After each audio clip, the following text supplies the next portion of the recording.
Seat sharing पर जल्दी फैसला करने की बात हो, कांग्रेस के कछुआ चाल पे सबसे ज्यादा हमलावर जेडीयू है कि बीजेपी चुनाव प्रचार हो, सीटों की बात हो, इंडिया अलायंस से काफी आगे है। आखिर देरी हो क्यों रही है? जनता दल यू इंडिया गठबंधन का संस्थापक सदस्य भारतीय जनता पार्टी की जो बढ़ी हुई तैयारियां हैं वो हमें चिंतित करती।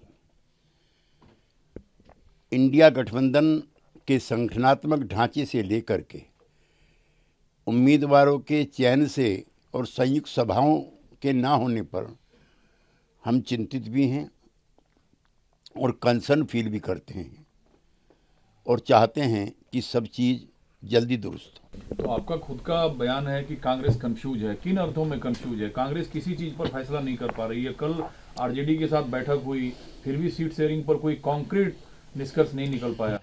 कांग्रेस रूल्ड स्टेट में या कांग्रेस जहां बड़ी पार्टियों में सब कुछ ठीक है, किसी के साथ कोई सीट शेयरिंग नहीं है। लेकिन जो non Congress non BJP ruled state है या जहां उनकी ताकत ज़्यादा है, वहां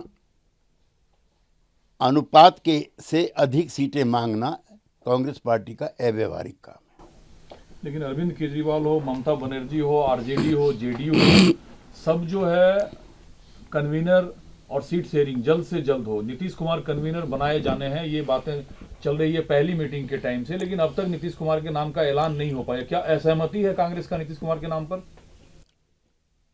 संयोजक वाला सवाल अब हमारे लिए महत्वपूर्ण नहीं है। नीतीश कुमार इसके निर्माता हैं, जो पद संयोजक से बड़ा है, नंबर एक। नंबर दो,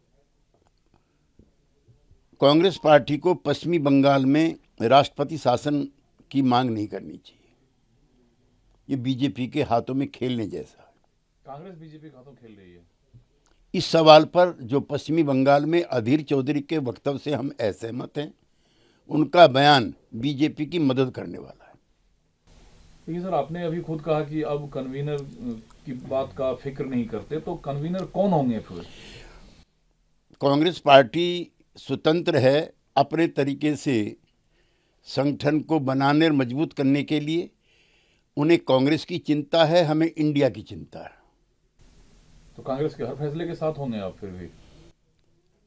फैसले संयुक्त रूप से लिए जा रहे हैं और यूं भी बिहार में हम और आरजेडी मिलकर के इस स्थिति में हैं कि वहाँ भारतीय जनता पार्टी से मुकाबला कर सकें। वहाँ सीट शेयरिंग को लेकर कोई प्रॉब्लम नहीं है। हम 16 सीटों पर जीत चुके हैं, उस पर किसी प्रकार का कोई कॉम्प्रोमाइज़ हम नहीं करेंगे। तो आरजेडी ठीक है। अगला सवाल सर ये आते हैं कि विधायक चंद्रशेखर जो हैं वो अक्सर बयान देते रहते हैं, राम मंदिर प्राण प्रतिष्ठा कार्यक्रम 22 को होना है। उन्होंने सावित्रीबाई फुले को कोट किया, ज्योतिबा फुले को कोट किया कि मंदिरों में जाने से शिक्षा नहीं मिलता, मंदिरों में जाने से इलाज नहीं हो पाता, शिक्षा जरूरी है। तो क्या वो मंदिर में जाने से मिलेगा? अंबेडकर, सावित्रीबाई फुले, महात्मा फुले, ये सब हमारे भी महापुरुष हैं। लेकिन राम मंदिर की प्राण प्रतिष्ठा को लेकर के किसी प्रकार की भी अव्यवहारिक और अनुचित टिप्पणी करने से इंडिया के घटक दलों को परहेज करना चाहिए। इससे भारतीय जनता पार्टी का पक्ष मजबूत होता है। बांग्लादेश शेख हसीना चौथी बार फिर सत्ता की कमान संभालने जा रही हैं। पड़ोसी मित्र राष्ट्र होने के नाते